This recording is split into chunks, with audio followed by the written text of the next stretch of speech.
तर hello friends, मी doctor Sarika. आजचा topic आपला आहे उष्माघात। उष्माघात हे असतं तरी काय, त्याचे काय काय सिम्पटम असतात आणि आपण त्यावर काय काय ट्रीटमेंट घेऊ शकतो किंवा काय काय घरेलू उपाय सुद्धा करू शकतो। तर आज आपण पूर्ण डिटेलमध्ये पाहणार आहोत। तर उष्माघात ओळखायचा कसा। उष्माघातामध्ये सगळ्यात पहिलं आपण पाहिलं तर बॉडी टेम्परेचर हे खूप जास्त प्रमाणामध्ये वाढलेलं असतं, 104 किंवा त्यापेक्षा जास्त। पेशंट हे कन्फ्यूज असतं, त्याची मानसिक संतुलन हे पूर्णपणे बिघडलेलं असतं, इरिटेट असतं पेशंट, काय बोलतंय किंवा काय कोणाशी संवाद करतंय याचं त्या पेशंटला काहीही भान राहिलेलं नसतं। स्किन चेंजेस झालेले असतात, म्हणजे स्किन पूर्णपणे बदललेली असते, पिवळसर स्किन पडलेली असती। त्याबरोबरच हृदयाचे ठोके आपल्याला सुद्धा ऐकू येतात। दुसरी गोष्ट पाहिली तर श्वासोच्छवास हा सुद्धा वरच्यावर असतो, म्हणजे त्या पेशंटला जास्त श्वास घेण्याची खूप गरज असते। डोकेदुखी तर इतकी असते की ते पेशंट अक्षरशः डोकं धरून बसतं आणि त्याबरोबरच चक्कर सुद्धा येते। दुसरी गोष्ट आपण पाहिली तर उलटी आणि मळमळ। त्याबरोबरच लास्ट स्टेज म्हणलं तर पेशंट पूर्णपणे कोलॅप्स होऊन जातं। तर हे सगळं आपल्याला जर टाळायचं असेल तर आपण आपल्या दैनंदिन जीवनामध्ये या मे महिन्यात किंवा उन्हाळ्यामध्ये काय काय चेंजेस करू शकतो।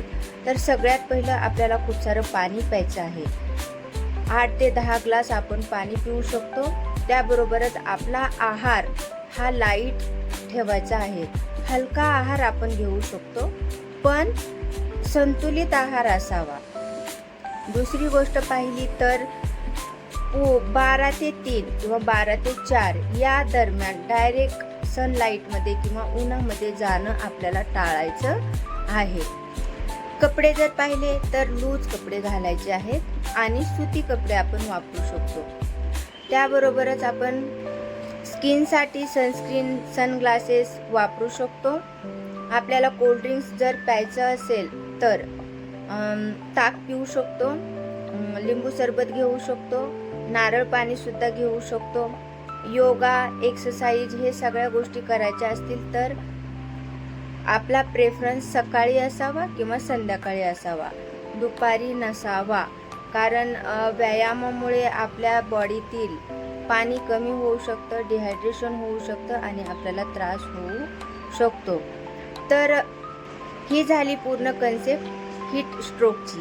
तर यामध्ये आपण होमिओपॅथिकली काय ट्रीटमेंट त्या पेशंटला देऊ शकतो। जेव्हा पेशंट खूप डिझीनेस किंवा अल्टर्ड सेन्सेस असतं किंवा पेशंट निम्म कॉन्शियसनेस कमी झालेला असेल, त्या टायमिंगला आपण पेशंटला जेलसेमियम 2 थेंब 200 पोटन्सीमध्ये डायरेक्टली ऑन द टंग देऊ शकतो।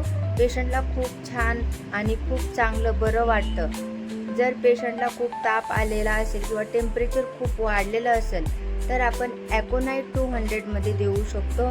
त्याबरोबरच आपण नॅट्रम कार्ब 200 पोटेन्सीमध्ये त्या पेशंटला देऊ शकतो। तर खूप छान रिझल्ट त्या पेशंटला येऊ जातो। पण तुम्हाला सगळ्यात महत्त्वाचं हीट स्ट्रोक ही कन्सेप्ट समजली पाहिजे। तर असेच वेगवेगळे व्हिडिओज वेगवेगळ्या आजारांवरील होमिओपॅथिक ट्रीटमेंट तुम्हाला पाहिजे असेल तर नक्कीच माझ्या व्हिडिओजला लाईक करा, माझ्या चॅनलला सबस्क्राईब करा, म्हणजे माझे सगळे नोटिफिकेशन तुम्हाला मिळून जातील। आणि लास्ट म्हटलं तर बेल आयकॉन दाबायला विसरू नका। Thank you so much.